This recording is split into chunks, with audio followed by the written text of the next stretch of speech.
Hi, welcome back to Watchful Studio. Today we're going to be reviewing Overboss by Brotherwise Games. This follows their 2014 release called Boss Monster, which was a fond look back at low-res side-scrollers. You were building a dungeon with cards. In this game we're building an overworld and drafting terrain tile and token pairs and placing them on our board. When the boards are complete, we'll score points for the way we've arranged the tiles and the way we've arranged the tokens. We've found that the game's a lot of fun, doesn't take itself too seriously, it's very fast to play, very easy to teach and learn, and once you're into the advanced rules with command cards, you can get in each other's faces and it's quite a lot of fun. So the components of the game.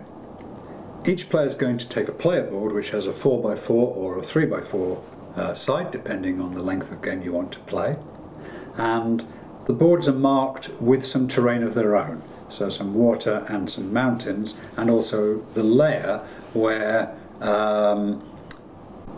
certain sorts of tokens are placed. Now the terrain tiles come in sets and they all have a matching creature type, so orc camps have orc monsters, and there's also a crystal for each type of terrain. Then there are some special sorts of tokens. There are mini boss monsters and there are portals. The portals don't go on the player board, they go into the layer, as do the crystals. Then we've got boss cards, which give a one-time ability and an end of game scoring bonus.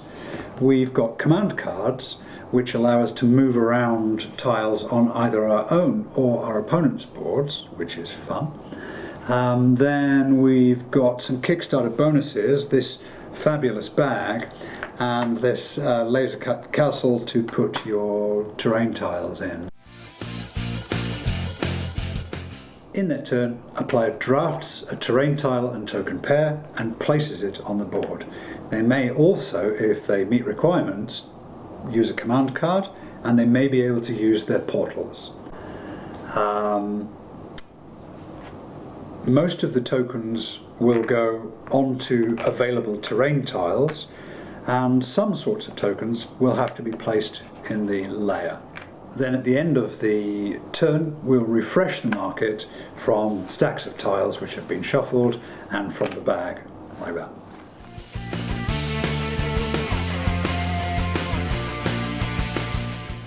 Now there are different sorts of terrain tiles and they each have their corresponding monster type. So in the case of forests we've got kobolds and we've also got crystals. Forests score as a multiplier for the number of forests you're able to place on the board. So, if at the end of the game I had 3 forest tiles, I would score 1, 3, 6 points for those tiles. The orc camps will score points according to the number of different types there are. So if at the end of my game my board had these 4 tiles on it, then I would get 1, 4, 9, 15 points extra. The swamp tiles give bonuses if they're touching water and if they're touching another tile. So in this case I would get 1 for the tile, 2 for the adjacent water, 3 for the adjacent other tile, and this one would score 1 and 2 for the adjacent water type swamp. The caves, their monster type is dragons, and the caves give a bonus if they're touching mountains. So 1 point plus 2 for touching a mountain. Another point, another 2 points for touching the mountain. Cemeteries, their creature type are skeletons, and they give a bonus point as is printed on the tile there. They also give an extra bonus for the person with the highest number, and also if that number is tied at the end of the game.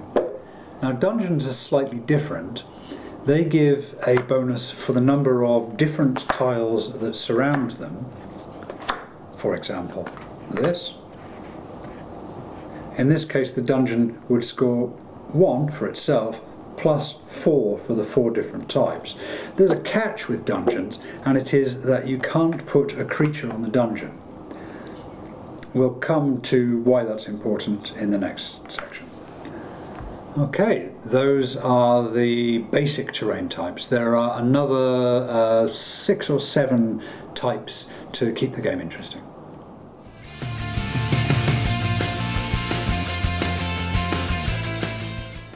Now with the tokens, what we're doing at the end of the game is scoring bands and matching monsters. So for example, if I have drafted kobolds and forests, if I place the kobold token into a forest, it will give me an extra point for each match. And that's true of orcs. If I can put the orc into the orc camp, he gets an extra point, not for being in the forest in that case. And warbands score in both directions. So in this case, I would get points for the warband here and points for the warband here, and I would also get matching monster points for these. Now, portals are not placed on the terrain tiles, but they're placed in the layer, and these allow you, in your turn, to flip the portal and move a token around. So if earlier in the game you've got a kobold, but it's there on the cave, later on we can play our portal, flip it over, and move to get a match. So part of the game is we're trying to draft craftily to set things up ideally, but then we can correct things to a certain extent with the portals. Then the other token type that doesn't go on the terrain tiles is the crystal. And the crystals give points for every one of its own tile. So this is orc camps, and in this case, at the end of the day, at the end of the game, I would be getting an extra point off of my crystal.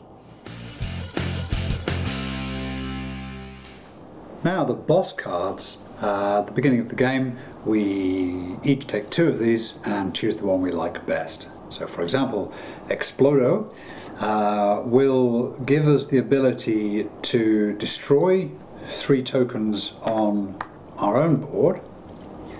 These go back in the bag, and then when we draft our next tile, we take all the remaining tokens. So that's good if you want to do that.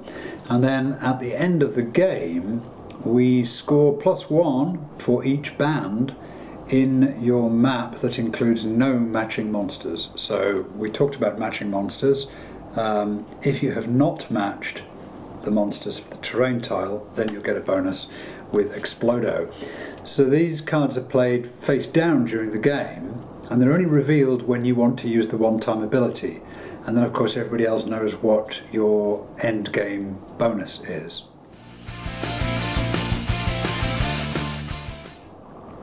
Now, command cards. These work by allowing you to move your own or your opponent's terrain tiles when you match a condition. So for example, if I drafted this cave and the orc, when I place the cave 3 in a row like that, demolish, I can remove a card and replace it, but I could also remove my opponent's card.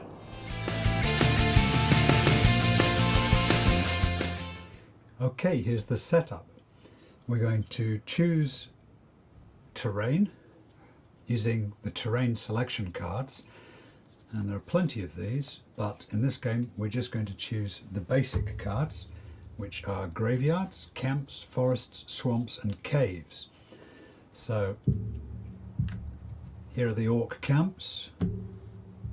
We need all of the orcs to go with them.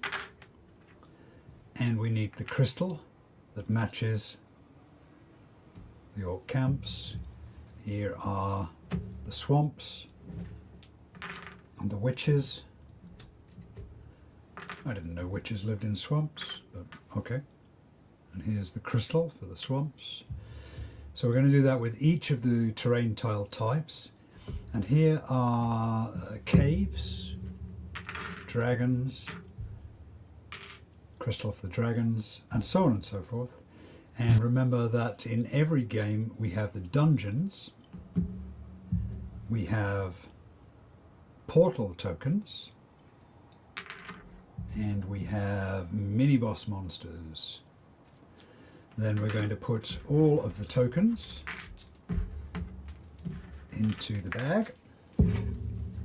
This is the Kickstarter bonus. Aren't you glad you paid that extra?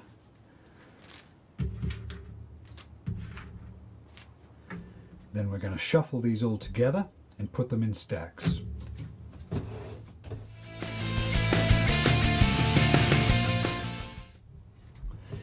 Then we're going to deal out some command cards. We've got an Intimidate, we've got a Demolish, we've got an Overthrow, and another Demolish. Okay, so remember, if we match two tiles of the same type, like this, when we lay the tile, we also get to Intimidate, which means to slide a tile on any board in as far as it'll go, up or down. Demolish, if we get 3 in a row, we can remove a tile from a board and draw another one from the marketplace. Tokens go back in the bag and the tile is discarded. Overthrow, 4 like that, and that'll allow you to swap positions of 2 tiles on any boards. So very powerful, and these are what makes the game fun and interesting, and highly recommend you learn the basic rules quickly, and after the second or third game get on to the advanced game where you can play with the command cards. Then each player is going to take 2 of these boss cards, and they're going to choose one that they like. So let's suppose this is the first player, and they take a look, and these are the choices with Porcus or King Croak. Yeah. Draft twice this turn. Score 2 +2 for each dungeon on your map. Okay, that's doable. Porcus, when drafting this turn's tile and token set, you may take any tile and any token from the market. That could be strong, and +1 for each monster and mini boss. Okay, I like that. I'm going to take that one for this player. And they're going to take a look. They've got Kirax, I guess, as a dragon, and Explodo. And I know this card. I'm going to take Explodo. This will let us destroy 3 tokens on your map, and then draft all of the tokens from the marketplace. Now remember, these stay hidden until they're played by the players, and then they're revealed. So the other players know what your final bonus will be, and they can get in your face a bit, which we like. Alright then, so these are in theory hidden, but of course we know what they are. Now imagine that there are 4 people playing, to keep things simple, and I'm going to just show 2 of the player boards.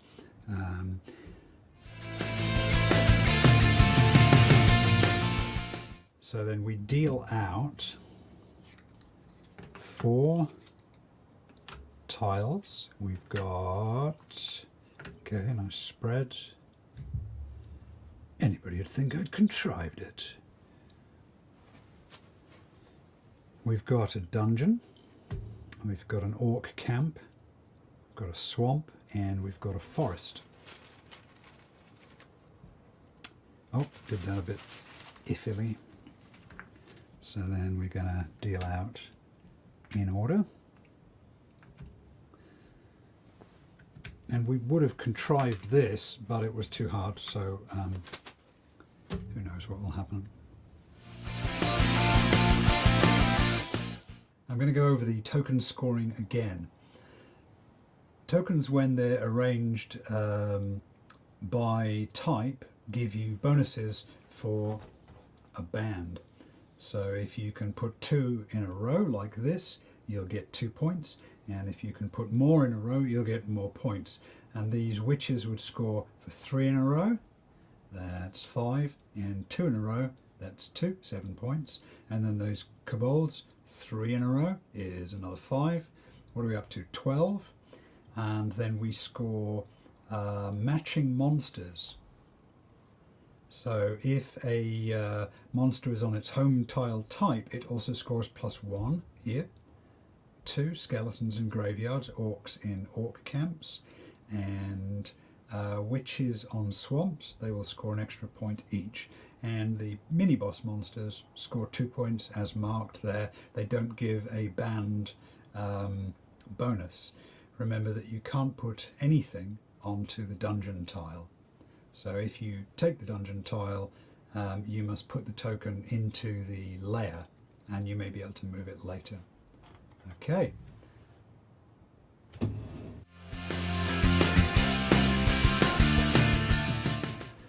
Okay, first player takes a forest because they want the portal, and then we replenish the market.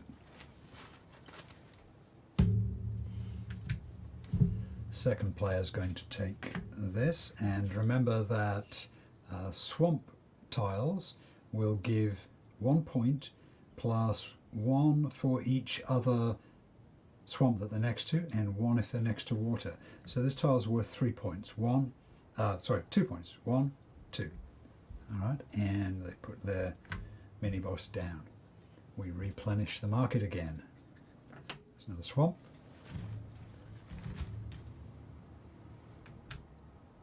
Now we assume the next player's play. I'm not going to show what happens there. Alright, we continue.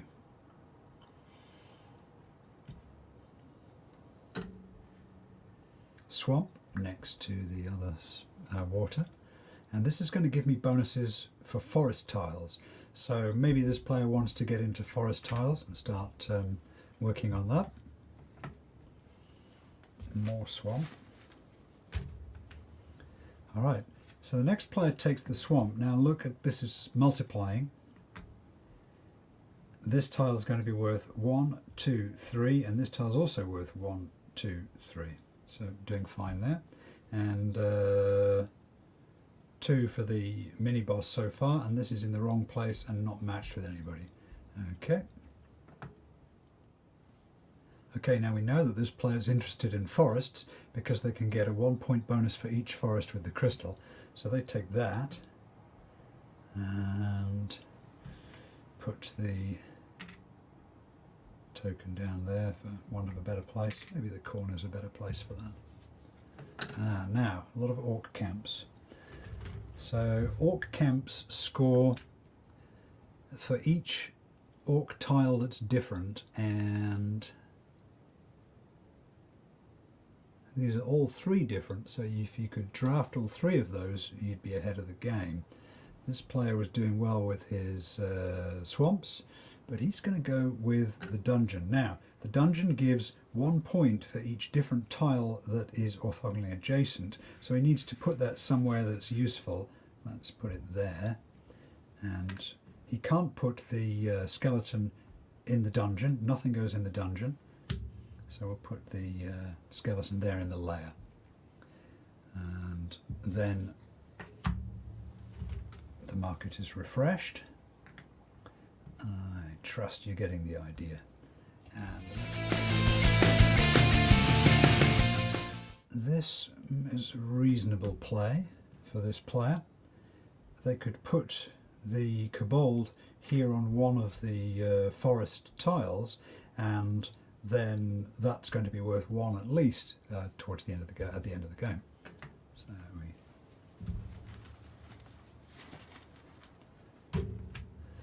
now, the moment they did that, they could use the Intimidate card look, because they've put 2 together, and that would allow them to slide a card. I don't think they've got any advantage for doing that, but they could do it to their opponent, which would be quite amusing. So you can see how we play board games, can't you? And let's see what he could do to make that the most annoying. Look, if he moves this tile 1, then it's no longer touching this water, and it's no longer touching that, so you've just taken 2 points off your opponent's card. And this is what we like about Overboss. Once we started playing with these command cards, things got interesting, and I think that's the spirit of the game. Undaunted the second player takes another one, and the crystal for swamps. So now they're going to get, at the end of the game, they're getting, look, 1, 2, 3, 2, 3, 1, 2, 3. They've put 3 in a row. We'll come to that in a moment. And they're going to get plus 1, 2, 3 for the crystal for swamps. Now, they can do this card. I should have removed that one. Let's remove it and deal out a new one. Now they've put 3 in a row, so they can do a demolish. This is fun. Let's do this. This player knows that this player is in forests, so let's destroy this card. It's gone. This is discarded. The token goes back to the bag, and this player may choose a new tile and a new token. Well, what they've got to choose from, maybe let's go like that. How about there's the dungeon, and take one of these. They're going to get some compensation there. All right. Let's suppose that this player decides to play his ability from his boss card. When drafting this turn's tile and token set, you may take any tile and any token from the market. And now all of the players know that he's going to score +1 for each type of monster and mini-boss on your map. So he's looking for a range of monster types and as many mini-bosses as possible. Okay, so we now know that that's what he's trying to do. Put that back there. And this player can take whatever they want. So let's say that they've got one of those. Let's say they want to get a kobold going, and they'll take a cave. It's not the best example. How about they take a cemetery, place it next to the dungeon so that we've got an extra point for that, and one of the kobold tiles, and place it on the forest to get the +1 for the matching monster there. Now we restock.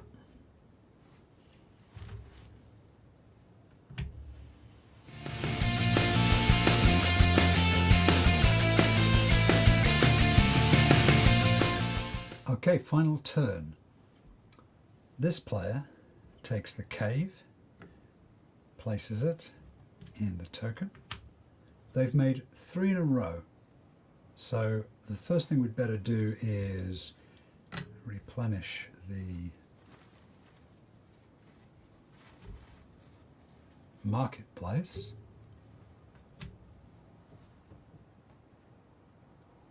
And this player chooses 3 in a row. They're going to activate that command card, and you can destroy a tile. So let's destroy the graveyard, which would have given 1, 2, 3, 4 points, not the full 5 because the 2 forests are the same. We want 4 different ideally.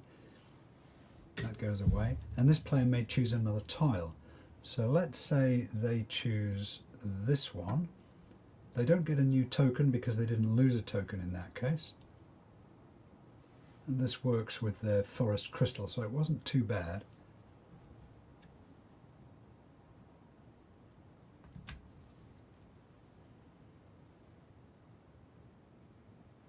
And now this player activates their portal.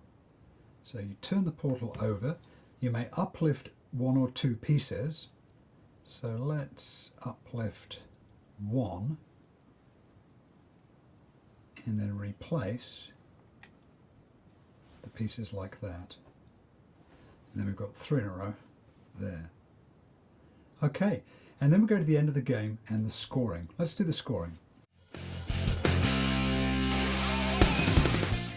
Okay, so here's an example of the scoring at the end of the game. We use the score pads and we choose a terrain type and then score it for both players. So let's start with this person and we'll do their caves first. So caves scoring 1 plus 2 points if it's next to a mountain. This one is, so they'll get 3 points. We'll put that in. Let's do that. And then caves over here. 1, 2, 3, 4, 5, 6, 7, 7 points for second player. And we proceed like that for each of the terrain types. I'll do another one, look. Forests. 1, 2, 3, 4 forests, and that gives 10 points. Now these are the forest scoring here, 10 points. And this player has 1, 2 forests, so they get 3 points. And on we go.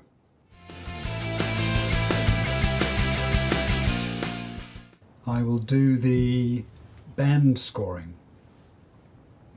So this is a band of 2. They get 2 points. Then there's a band of 2 here, that's 4 points. A band of 3 is 5 points. A band of 2 is 2 points. And then the matching monsters, kobolds in forests, +1, +1, +1. Kobolds in forest there, +1, +1. Nothing else. There are no more matching monsters there. Matching monster here, look, a witch in the swamp. A dragon in the cave, that's an extra point. Skeleton in the graveyard, extra point. And then the mini bosses will score 2 points each. And you will do the tile score from the crystals. So this person's getting 1 point for each of their forests. 1, 2, 3, 4. Extra 4 points. This player's getting 1 point for each of their extra swamps. 1, 2, 3, 4. And so on and so forth.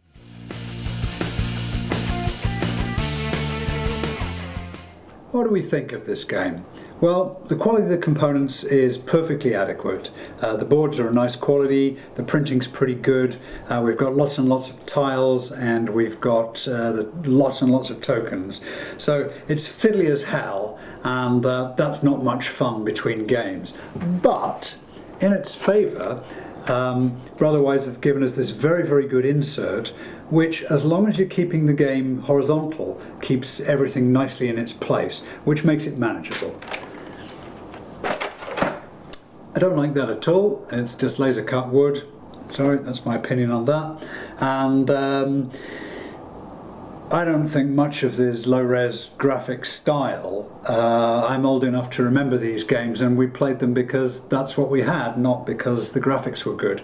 There isn't really any need to print them like this, but in its favour, it keeps the game light-hearted. And that's nice. So the game feels light, it's fun, you're not over-invested in it, but there's lots of interplay once the command cards get in, and as you get better at the game, you start to get better and better at drafting. So although it's a fun and light game, it can actually have some depth to it, and we quite enjoy playing it.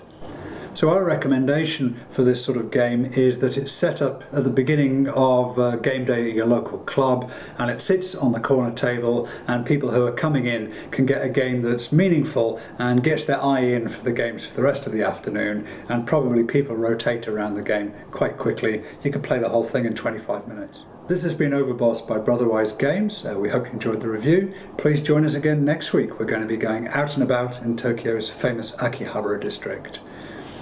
Shout out to our friend Robert Tull, who runs Tokyo Tabletop Games. Rob lent us this game. Thanks for the game, Rob. If you're ever in Tokyo, please drop by the game club. See you next week.